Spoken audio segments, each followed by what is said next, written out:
are hesitant to call out an R. Kelly or somebody else because he looks like somebody else we know. That could be uncle. That's right. That could be auntie. That's really the issue. I think we need to get into the nugget. Yeah. The issue with R. Kelly is about him and the acts that he has been accused of and what we've heard for the last 20 years. But it's also what he represents. Because Bill Cosby is one thing. He's multimillionaire. He's, everything from, Coca-Cola to Fat Albert. Exactly, right? He's an icon. R. Kelly is different. He is a singer.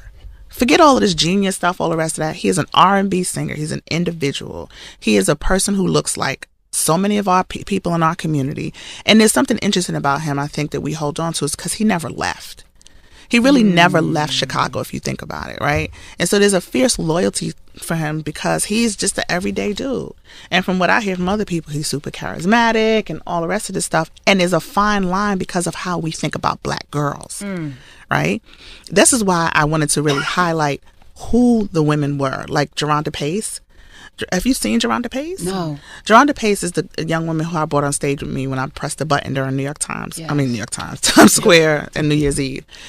And that's because at 24 years old right now, she has 3 children. She looks like a baby. He got her when she was 15.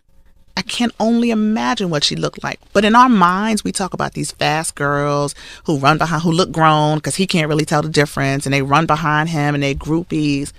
Think about yourself at 14 or 15 years old. Wow. We need to say out loud that the girl who R. Kelly was on videotape urinating in her mouth was a 14-year-old girl in the summer between her 8th and 9th grade year. That's a reality.